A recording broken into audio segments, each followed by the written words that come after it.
supongamos que nosotros tenemos aire contaminado y uno de los principales contaminantes del aire puede ser el CO2. Entonces yo tengo aire, voy a poner acá, tengo aire con CO2. Y de repente cuando utilizo ese aire en algún proceso, ese CO2 puede ser un contaminante, depende para el catalizador que se utiliza en la reacción. Entonces necesito separarlo, eliminarlo. Entonces la forma de cómo se realiza la separación puede ser, por ejemplo, poniéndolo en contacto con un líquido. ¿Ya? Este líquido puede ser de diferentes tipos. Utilicemos una solución acuosa de monoetanol amino. O sea, una amino. Entonces, al poner en contacto la fase gas con la fase líquida, lo que va a ocurrir es que este CO2 es soluble en el líquido. Entonces va a pasar el CO2 al líquido, mientras que el aire no es soluble en esta solución acuosa. Entonces cuando pongo en contacto estas dos fases, el CO2 pasa al líquido y ya lo estamos separando. Ahora la pregunta es, ¿y cómo nosotros ponemos en contacto estas dos fases, que son no miscibles? Hay diferentes formas de hacerlo. Hoy día vamos a ver una forma que viene a ser lo que se llama una torre empacada. La siguiente vez vamos a ver lo que es una torre de platos, pero ahora es una torre empacada. Entonces vean.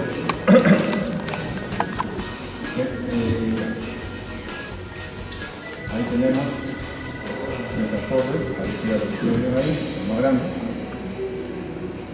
Por un lado va a ir el aire con el CO2 y por otro lado va a haber la solución acuosa de monoetanolamina. Entonces dentro de esta columna estas dos fases se van a poner en contacto. Mientras la fase gas va a ir ascendiendo, la fase líquida va a ir disminuyendo. Entonces cuando pone en contacto va a ocurrir esto y por lo tanto, dependiendo de la altura que va a tener mi columna, el contenido de CO2 cada vez va a ser más pequeño. Entonces finalmente acá vamos a poner el aire, cuando vamos de casi puro, nunca se va a poder tirar exactamente todo el CO2. Y la mea, lógicamente va a salir con el CO2.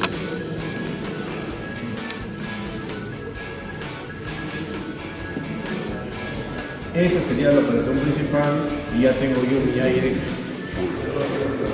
Ahora, ¿qué hago con esto? ¿Qué hago con esto? Yo ya he eliminado el contaminante y lógicamente la MEA, la monoetanolamina, la solución acuosa de monoetanolamina, no lo puedo echar de drenaje porque cuesta. ¿Ya? Específicamente he seleccionado un compuesto donde el CO2 es soluble, el aire no, y eso me cuesta. Por lo tanto, lo único que me queda es tratar de recuperarlo. Entonces, coloco otra columna.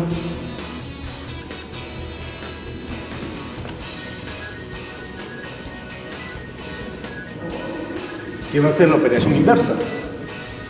Como tengo un líquido ahora, vamos a poner el líquido acá, para no de confusión. Ahora mi líquido tiene MEA más CO2. Ahora tengo que hacer la operación inversa, o sea, ahora tengo que hacer que este CO2 pase al gas. A eso se llama desorción. Y es la operación que nosotros vamos a hacer acá en el laboratorio. Y acá tengo que colocar un gas, en este caso vamos a utilizar vapor. Cuando digo vapor me refiero a vapor de agua, no pongo otra cosa que un nombre más, vapor de agua. Entonces, el CO2 va a pasar de la fase líquida a la fase. Ustedes dirán, y así de fácil el CO2 pasa del gas al líquido y del líquido al gas. Lógicamente va a depender del tipo de gas que lo utilizo y también va a depender de las condiciones de operación con las cuales se produce. Esto generalmente se trabaja a temperaturas bajas y esto se trabaja a temperaturas altas. Cuanto más la temperatura es más alta, más bien lo que está disuelto va a tender a pasar a la fase gas. Va a ser menor su solubilidad. Entonces por aquí, la medida como un líquido, nos vamos a pasar por el tope, ahí trabajando, y por acá ponemos el otro. Luego del contacto, este líquido, como cede todo el CO2, finalmente va a salir acá, una cantidad de CO2. Esta solución de monoetanolamina, como estamos trabajando a temperatura alta, pasa esta línea. Y como nosotros necesitamos que esta línea que ingresa y que está fría, que ingrese a una columna donde debe trabajar a temperaturas altas. Entonces, ¿qué hacemos? Hacemos un equipo de intercambio de calor. Lo ponemos en un equipo de tal manera que este que está caliente sirva para poder calentar el substrato. Acá le ponemos un equipo de intercambio de calor. Ahí. Y aquí está. Y lógicamente en la casa sale el vapor con la leva.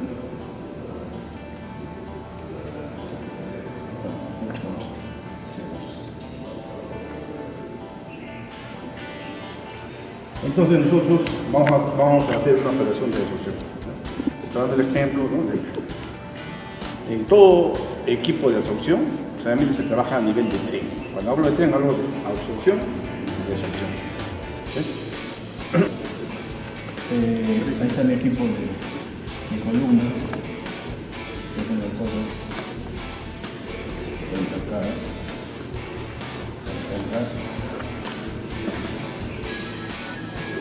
A ver, nosotros decimos acá está la torre empacada y los empaques que se utiliza acá pueden ser bastante variados.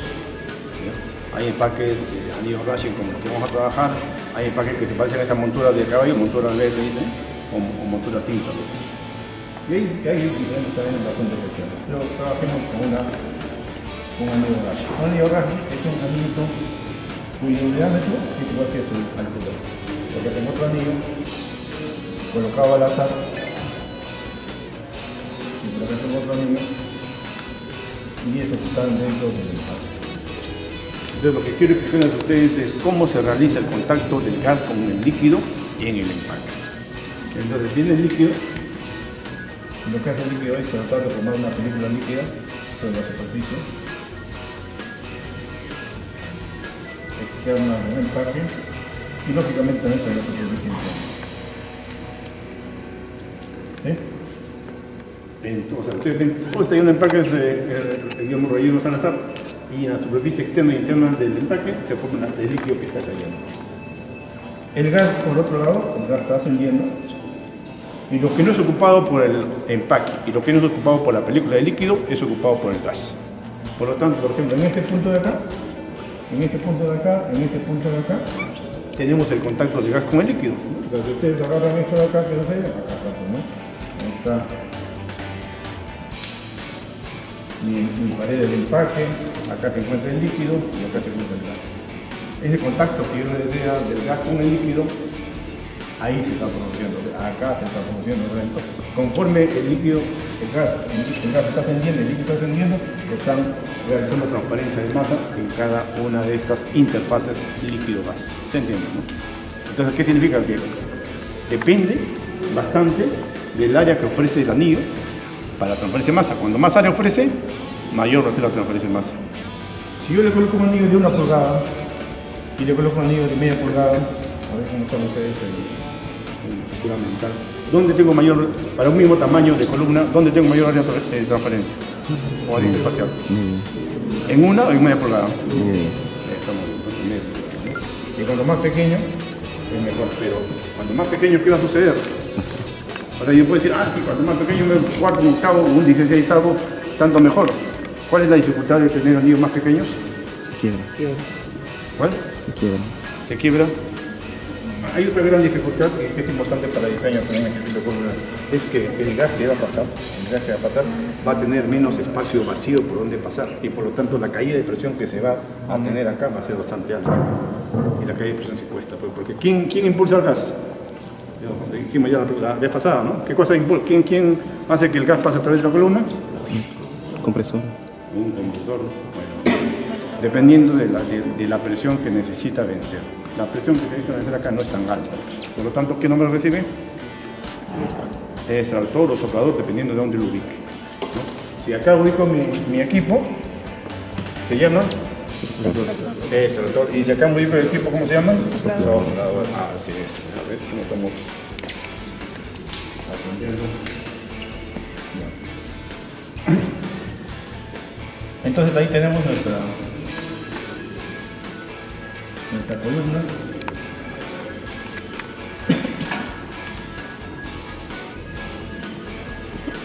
Veamos. ¿Ve ustedes este tanque, pequeño recipiente azul de plástico? Ahí tenemos nuestra solución de amoníaco con agua.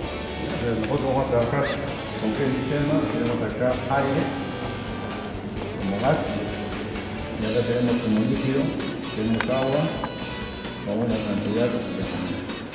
¿Sí? Entonces vamos a pasar el amoníaco de la fase líquida a la fase de solución gaseosa. Entonces, en el segundo piso, ahí se va nuestro recipiente y de aquí va a bajar una línea ya abierta. Aquí sube el control manual y acá sigue con un medidor de flujo. Este medidor de flujo se llama rotámetro. Y del medidor de flujo va a ir a lo que se denomina un distribuidor. Ahí debe pasar un distribuidor porque no puede caer puntos, sino por varios puntos. Pero acá, el diámetro no es tan grande, entonces lo único que se ha hecho es colocarle un plato perforado. Un plato de plástico, ahí está, plato de plástico. Entonces llega esto y cuando cae un poco disperso en todo. Este líquido baja, forma las capas de líquido sobre todo los caminos y luego finalmente se acumula en el fondo y del fondo le colocamos una bombita y la bombita va a un recipiente.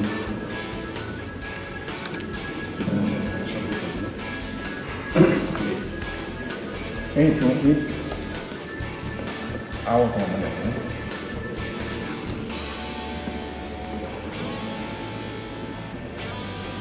Entonces, nosotros tenemos acá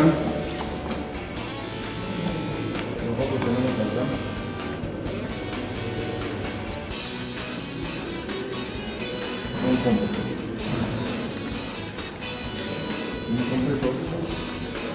Y este compresor que se encuentra en el semisótano atrás, lo que hace es se prende aquí porque el equipo ya está prendido y comienza a tomar aire del ambiente y darle presión. Le da presión y por lo tanto la presión que va a marcar acá aumenta, lo acumula en esto que tiene un tanque pulmón. Y cuando la presión llega a 100 psi, el compresor automáticamente para. Cuando llega a 100 psi de presión en el tanque pulmón. Entonces, de este tanque pulmón hay una línea que está saliendo. Esta línea pasa nuevamente por una válvula de control manual, va a hacer otro rotámetro de gases y acá esta línea viene por acá. Ingresa por la parte inferior, sube, encuentra por eso con la caída del líquido y sale por la pared. Vean, ¿no? La presión acá, a ver, esto de acá, vamos tomando aire, como no está trabajando el compresor, la presión conforme vamos utilizándola para bajar. Cuando baja a 80 psi, esto automáticamente vuelve a arrancar. O sea, el compresor es un equipo que finalmente me da el aire entre 80 y 100 psi. ¿Cuánto es PSI acá? ¿Quién me dice? ¿En PSI? ¿Cuánto es? Este manométrico, el otro absoluto. Bueno, va a ser 114.7 psi. Y acá, la presión que vamos a tener acá, a la salida atmosférica, 14.7.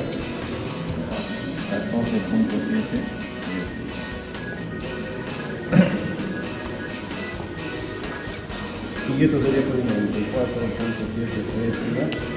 Para efecto de replicación vamos a poner que esto sale con la cantidad aproximadamente.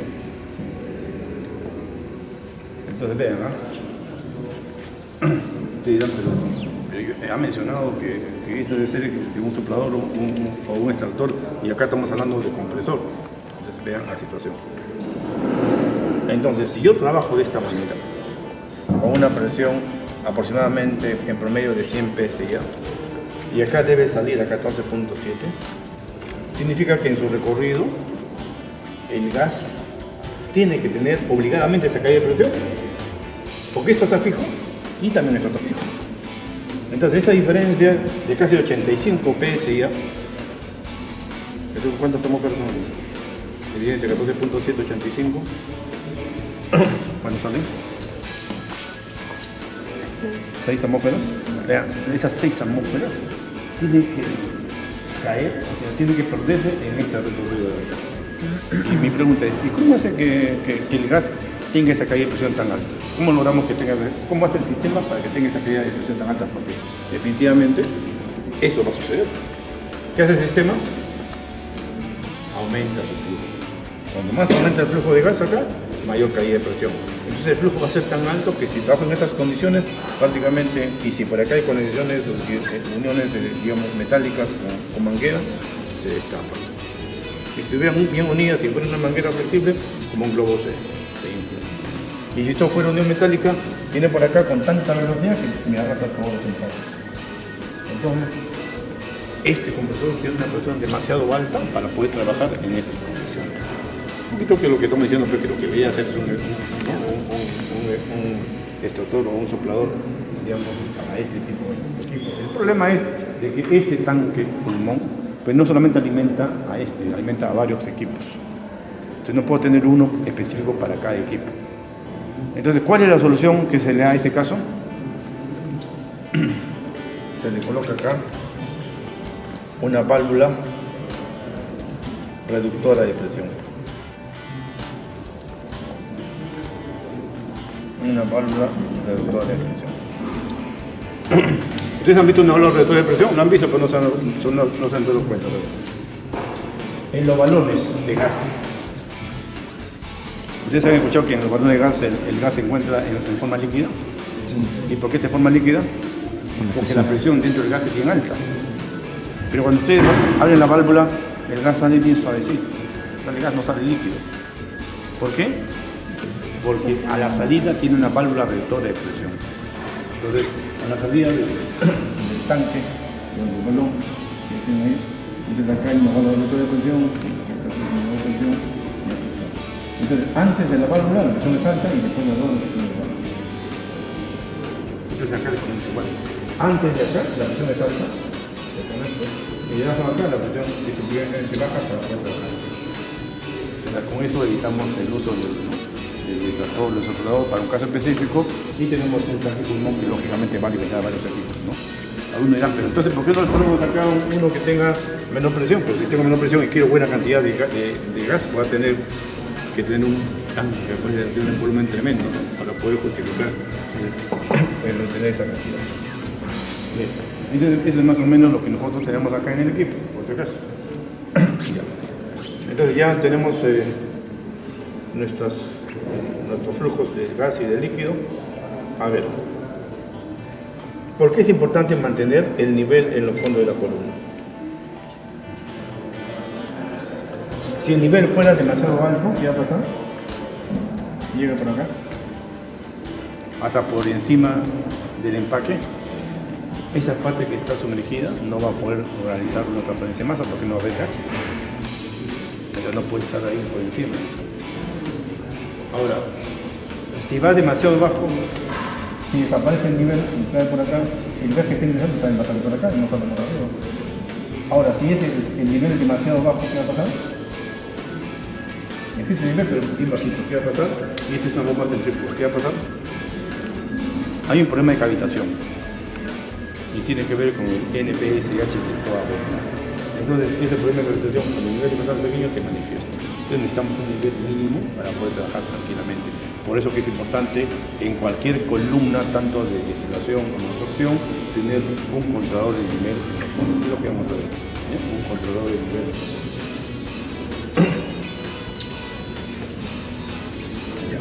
Entonces esto aproximadamente debe ser 0.1 normal. Acá le estamos echando en contacto aire puro y acá agua con esta concentración. Y luego que salga el líquido por acá, lógicamente la concentración de amoníaco acá va a disminuir. El 0.1 va a disminuir. Entonces lo que se hace es tomar muestras de acá. Tomar muestras de acá y esa concentración va a ir bajando, va a ir bajando, va a ir bajando hasta que se establezca. Cuando se establece, vamos a estar recién en condiciones estacionarias. Normalmente las empresas trabajan en condiciones estacionarias y cuando hacen una parada de planta, y tiene que haber arranque, en ese momento tanto de parada de planta como de arranque son pasos que están bien escritos en cualquier cuaderno en la industria, de tal manera que son pasos que se tienen que seguir. Pero esas son cuestiones no estacionarias. Pero normalmente durante toda la operación normal, el equipo trabaja en condiciones estacionarias. O sea, que si yo quiero saber cuánto es lo que sale de acá, yo tengo que esperar un tiempo para que cuando ya esto ya no cambie, la concentración de acá, digo, ya está en condiciones estacionarias, por lo tanto, esta es la verdadera concentración de salida bajo esas condiciones. Ya, eso más o menos lo veréis luego un tiempo, la semana 21 de la ¿Preguntas? Profesor, Sí. Rotando. ¿cuál era la función? Medidor de flujo. Ambos son este de acá y este de acá.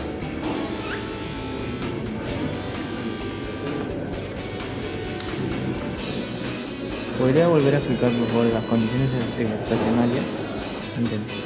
¿Qué Sí, son? o sea, cualquier equipo que trabaje en la industria normalmente trabaja en condiciones estacionarias. Es decir, en condiciones en las cuales la concentración acá, la temperatura acá, la presión acá no cambia con el tiempo. ¿Ya? Pero eso luego, se logra luego de un tiempo, desde el arranque hasta la condición estacionaria va a tomar un tiempo. Que dependiendo del proceso puede demorar una hora, puede demorar un día. ¿Sí? ¿Más preguntas? Profesor, Sí. ¿a qué nivel que tiene que estar el líquido? ¿Cuál? Abajo. ¿El flujo de acá? No, abajo. ¿Acá? ¿A qué nivel que debería estar? Mire, el nivel va a ser, dependiendo del diseño de la bomba, tiene que ser una cantidad finita acá, pero encima de un valor mínimo. Pero depende, digamos, de la condición de flujo y la condición y el tipo de bomba que se mantiene acá. Pero tiene que haber un nivel ahí. Para nosotros va a suceder otro tanto, ¿no? Va a suceder como que el líquido, normalmente lo que se debe tener es así, ¿no? Normalmente este tanque debe estar así, ¿ya? Y acá debo colocar otra bomba. Eso es lo más adecuado, ¿ya? Debo colocar mi bomba. Entonces, lógicamente, la presión con que va a ingresar el líquido va a depender de la bomba. Yo diseño mi bomba. Pero acá la presión con que ingresa el líquido, ¿de qué va a depender? De la altura a la cual se encuentra el líquido, ¿no? Y esa altura pues no es mucha. Entonces, por lo tanto, yo tengo que jugar bien mis condiciones porque puede llegar el momento en que le meto más aire y el líquido no ingresa, por la presión que va a tener el aire, ¿no? Entonces, un poquito digamos, ciertas restricciones. Antes se trabajaba con esto, pero lo que sucede pues que cuando se trabaja con amoníaco, el amoníaco bastante fuerte comienza a atacar, digamos, los impactos acá del rotámetro y también comienza en el tiempo, digamos, a valorar la bomba. Y las bombas son bombas rotatorias, que son bastante difíciles de conseguir, bastante especiales para eso. Entonces, el aire viene por acá y sale por acá. Y yo quiero saber lo que les dije hace un momento. Es importante la caída de presión del aire porque eso me cuesta, ¿no? Me cuesta. Entonces, cuanto más caída de presión, mayor gasto. Entonces, lo que vamos a hacer es, el aire ingresa por acá y sale por acá. Quiero medir la caída de presión. Entonces, simplemente coloco un manómetro diferencial. ¿Conoce un manómetro diferencial?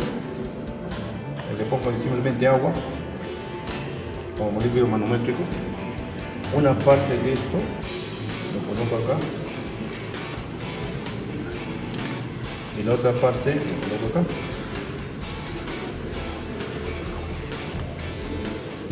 Y como la presión de acá va a ser mayor, entonces este líquido está por acá y el otro está por ahí. Y esta diferencia de nivel me mide la caída de presión. ¿Ya? La caída de presión. ¿Le aumenta el flujo de gas? Aumenta la diferencia de nivel. ¿Ya? De esa manera medimos caída de presión en este tipo de empaques.